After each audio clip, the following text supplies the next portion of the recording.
Kita kembali melanjutkan kajian kita pada pembahasan sebelumnya, yaitu babul muzahi, yaitu bab bercanda, bab bersenda gurau.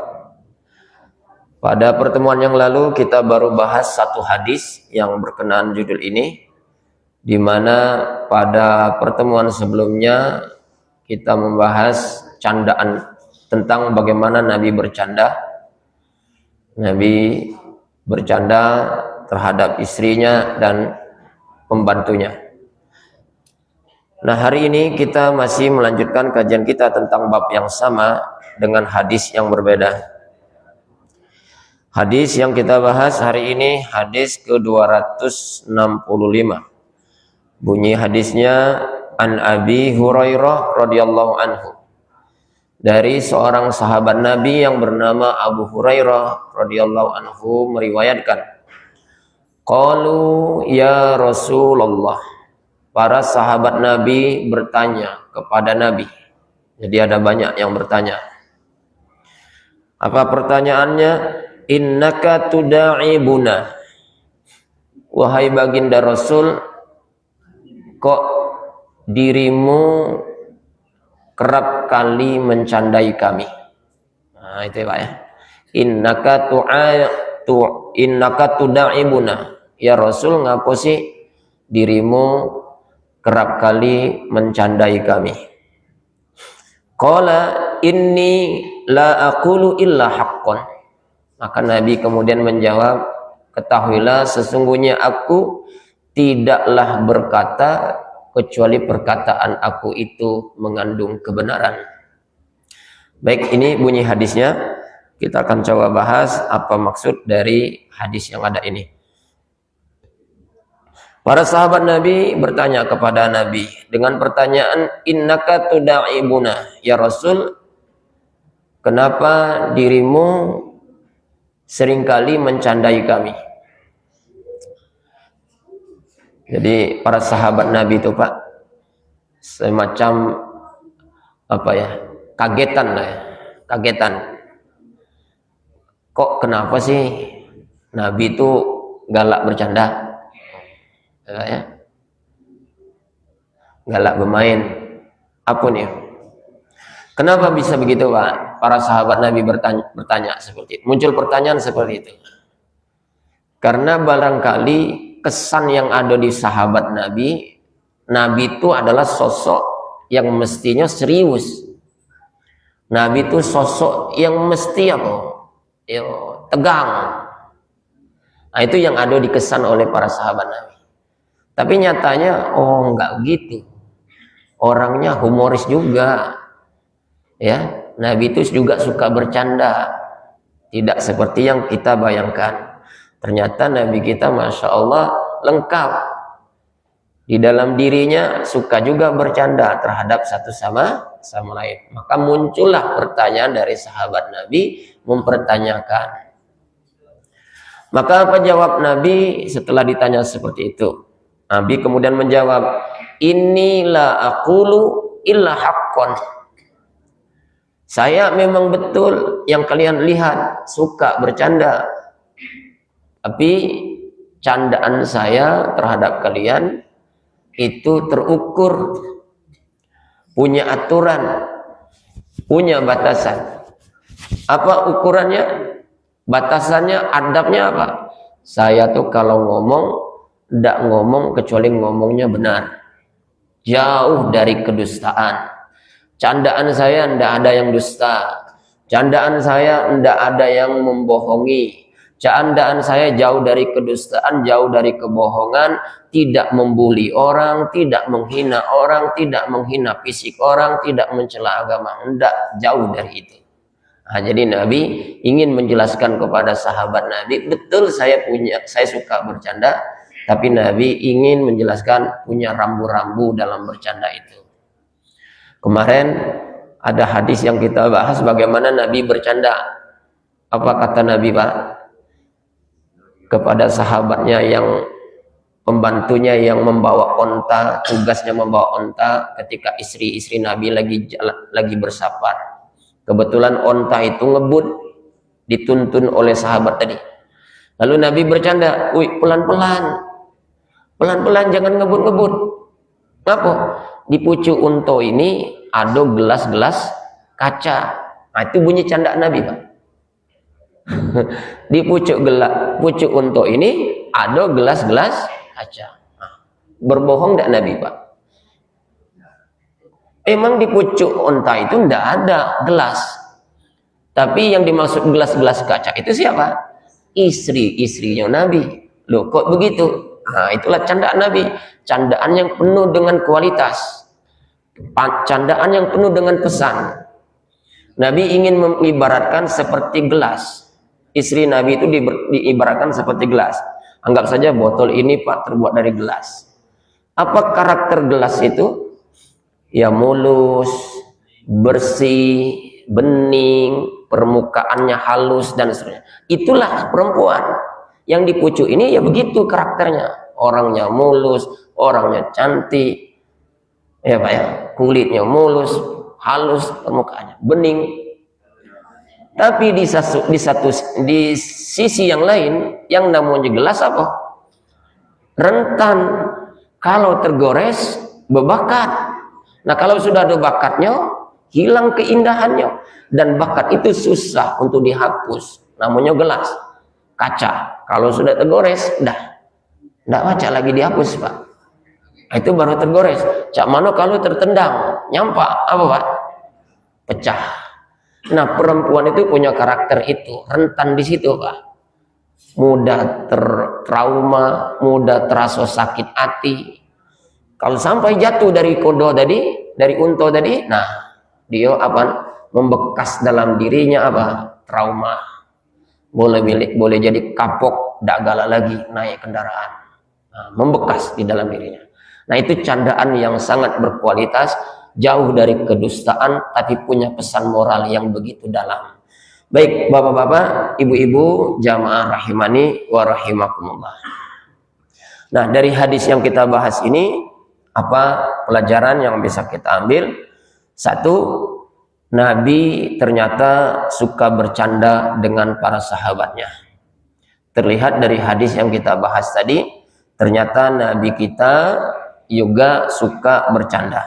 Nah, menariknya Bapak Ibu, Nabi lebih dulu mengawali bercanda dengan sahabatnya. Nah, ini menunjukkan bahwa kalau Nabi kita itu adalah membolehkan untuk bercanda. Beliau orangnya tidak kaku, beliau orangnya tidak tegang, dan sekaligus ini menginformasikan kepada kita bahwa dalam Islam itu sebenarnya bercanda itu dibolehkan. Karena dengan bercanda maka boleh jadi akan muncul keceriaan satu sama lain. Dengan bercanda akan timbul kesenangan satu sama lain. Yang tadinya mungkin kaku, sekarang dengan ada canda kembali ceria.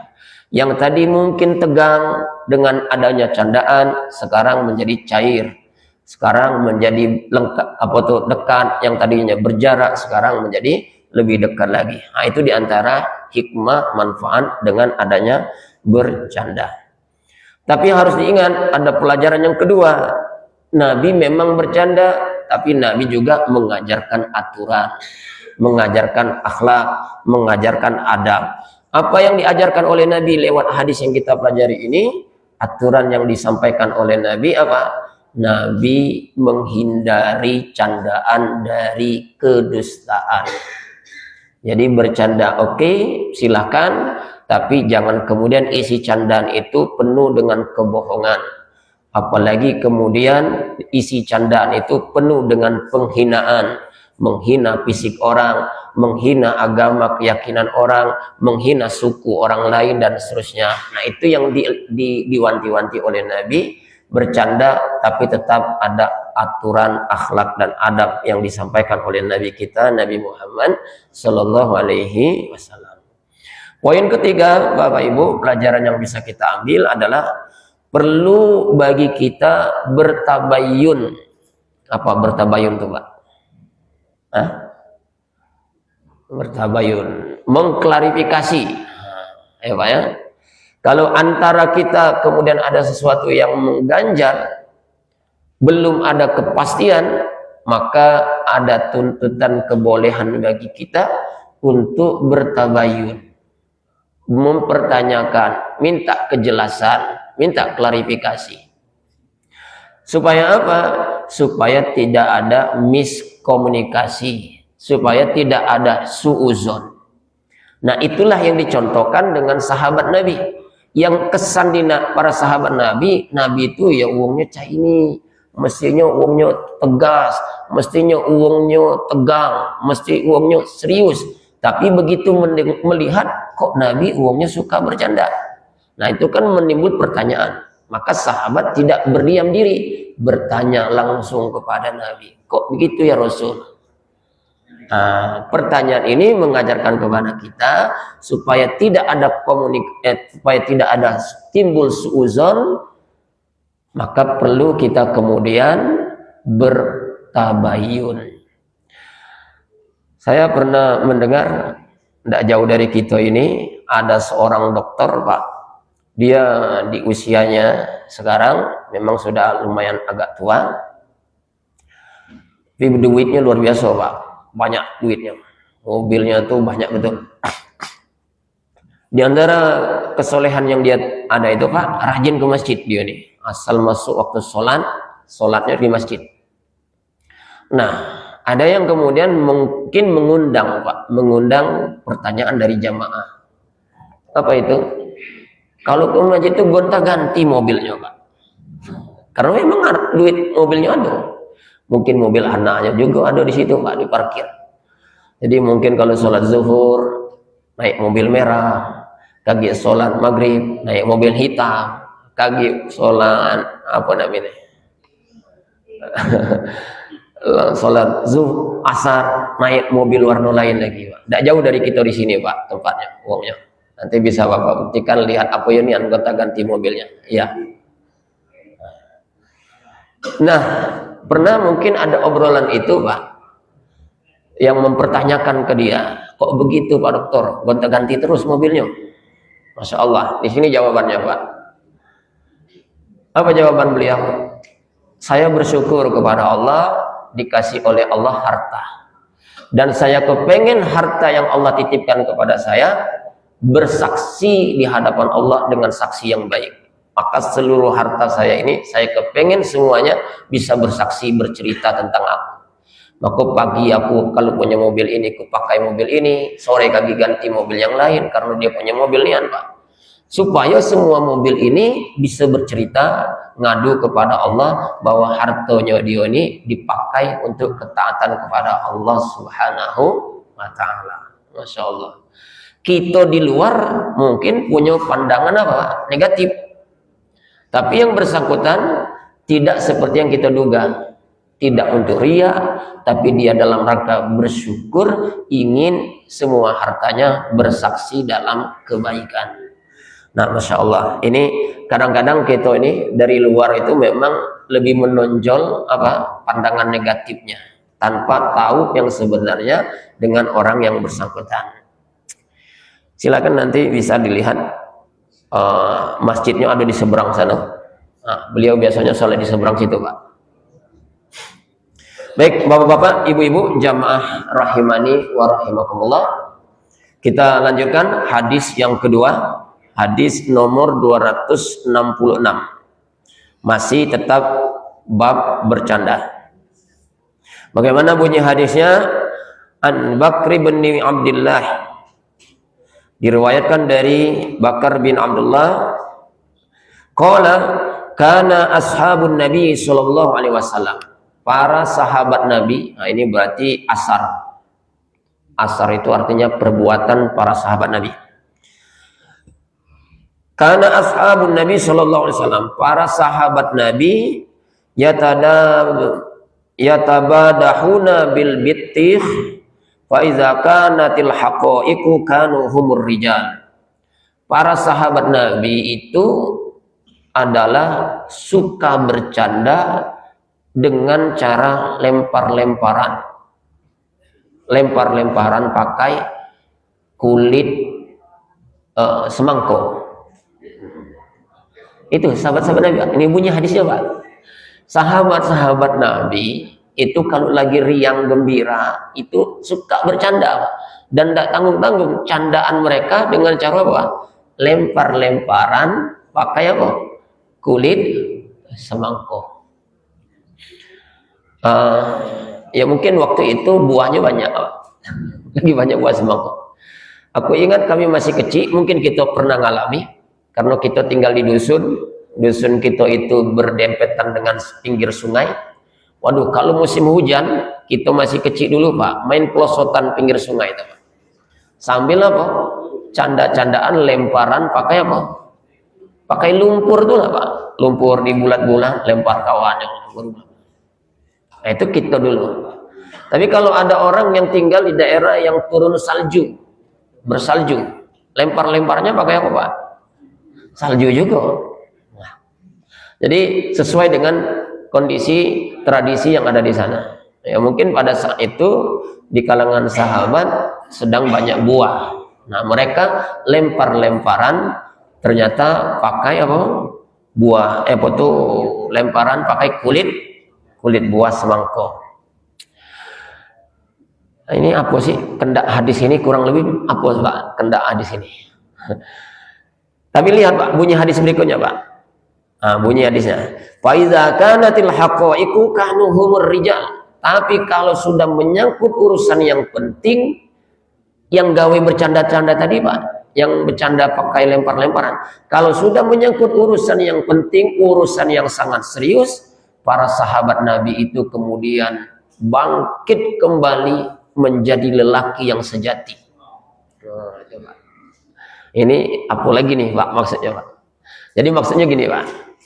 Hadis yang kita bahas ini ingin menginformasikan kepada kita. Nabi uangnya bercanda dengan istri, bercanda dengan pembantu juga. Nah, yang kedua, hadis ini yang kita bahas bukan hanya Nabi, tetapi apa? Antar sahabat-sahabat Nabi pun orangnya orang humoris juga, suka juga bercanda. Ya, Pak, ya, tidak tegang, tidak bawaannya cemberut, serius terus, hendak. Baik sahabat Nabi itu sendiri maupun sahabat-sahabat Nabi, orang-orangnya adalah yo cak kita-kitanya juga, Pak, serius tapi juga suka bercanda. Tapi poinnya ada di bagian ujung, Pak. Apa poinnya? Fa iza kanatil haqaiqu kanu humur rijal. Tapi kalau sudah masuk urusan yang serius, ketika berhadap-hadapan dengan perkara agama, berhadap-hadapan dengan urusan keumatan, urusan ibadah, maka sahabat Nabi yang suka bercanda tadi, Pak, berubah total. Kemudian mereka bangkit menjadi laki-laki yang sejati. Maksudnya apa, Pak? Hadis ini ingin menjelaskan kepada kita, ada waktunya bercanda, kapan tempatnya, di mana tempatnya. Kalau lagi bercanda, itulah sahabat Nabi, sampai-sampai lempar-lemparan pakai kulit semangka, hobi bercanda. Tapi pada waktu tertentu yang memang bukan tempatnya bercanda, mereka serius beneran, Pak. Nah, gitu maksudnya. Artinya apa? Hadis ini mau menjelaskan kepada kita, yuk kita harus tahu tempat di mana kita bercanda, tahu juga kondisi kapan mestinya kita bercanda. Kalau bukan tempatnya, yuk jangan bercanda. Nah, ini yang mungkin hilang di kita. Kalau kita apa, Pak? Tidak keruan waktu, di mana tempat mesti bercanda. Kadang-kadang sholat masih nak bercanda, ya, Pak, ya? Sahabat Nabi tidak demikian, bercanda iya, tapi urusan sudah masuk yang serius, masalah ibadah, masalah keumatan, mereka benar-benar tampil dirinya menjadi lelaki yang sejati. Nah, contoh apa, Pak? Contoh, kalau sudah membela umat, membela agama, waduh, laki-laki ini yang sahabat Nabi, Pak, tidak kati lagi urusan canda. Misal kapan? Kasus perang Badar. Waduh, perang Badar tuh, Pak, tidak tanggung-tanggung, Pak. Perang pertama kali dalam Islam yaitu perang Badar. Jumlah pasukan Islam cuma 300 orang. lawan musuh ini berapa? 1000 orang. 300 meladeni wong 1000. Kalau tidak serius, mampus Pak. Masih nak bercanda waktu perang, habis nih Pak. 300 lawan 1000, berarti 1 meladeni wong berapa Pak? 3. Ada yang bisa 4 Pak.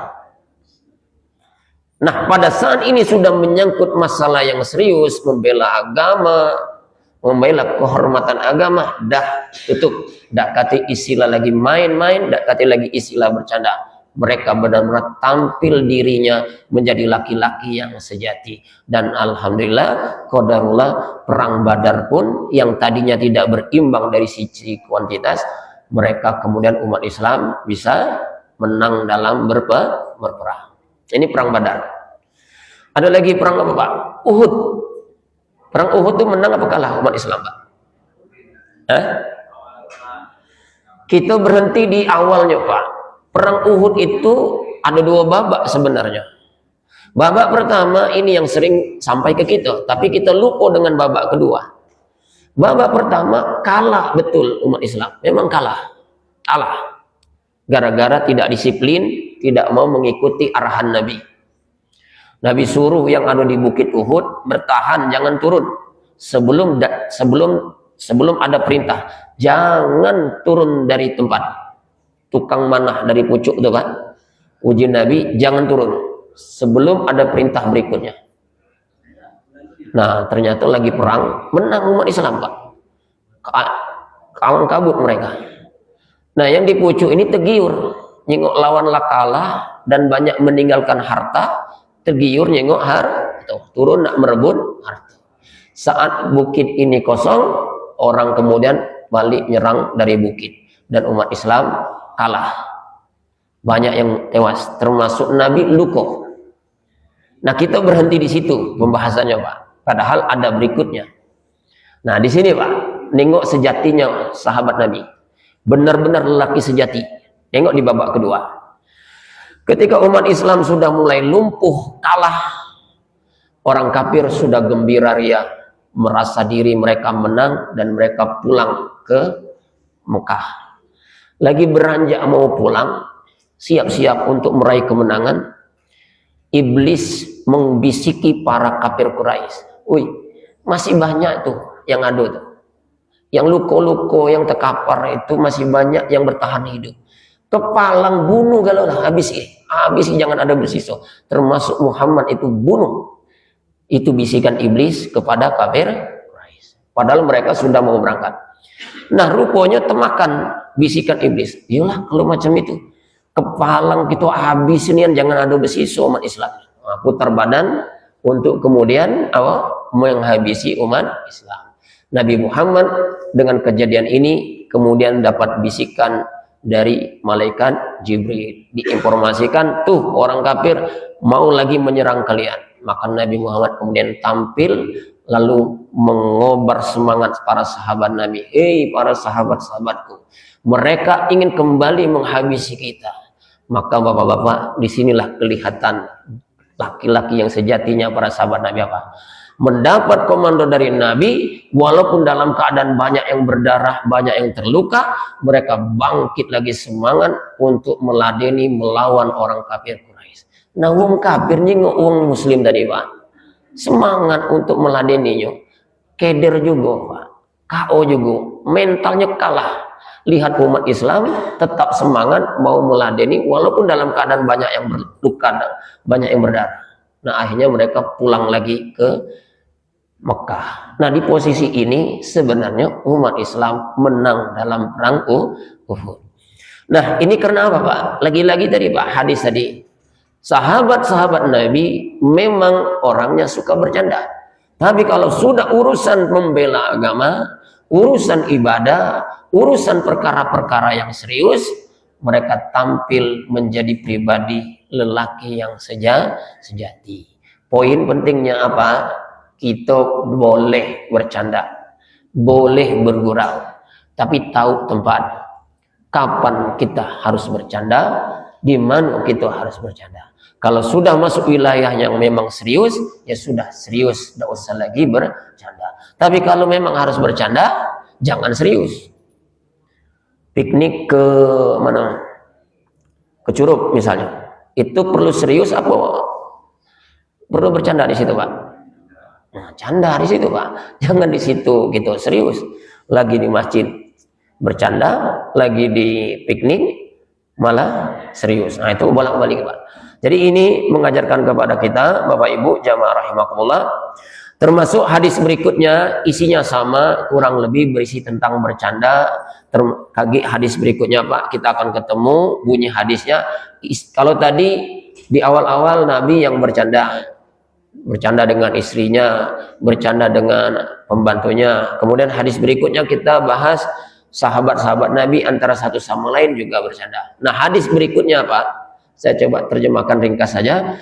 Itu kebalikannya, malah istri Nabi mencandai Rasulullah dan disaksikan oleh ibunya Aisyah, yaitu istrinya siapa, Pak? Sayyidina Abu Bakar. Nah, istri Nabi pun ternyata mencandai Rasulullah Shallallahu Alaihi Wasallam. Poinnya apa, Pak? Ternyata apa? Dalam hidup ini, baik itu antar suami dengan istri dengan suami, antar kita pribadi dengan teman, atau bersama teman, semua kita dibolehkan dalam Islam untuk bercanda. Islam membolehkan bercanda, tapi candaan dalam Islam tentu saja masih tetap ada batasan dan aturannya. Jauh dari kebohongan, jauh dari kedustaan, jauh dari mencela orang lain, menghina agama, menghina suku, dan lain sebagainya. Baik bapak-bapak, ibu-ibu, jamaah rahimakumullah, mudah-mudahan kajian yang singkat ini ada manfaatnya untuk kita, dan kepada Allah kami mohon ampun kalau ada salah dan kurangnya. Mari kita tutup kajian kita dengan sama-sama membaca doa kafaratul majlis.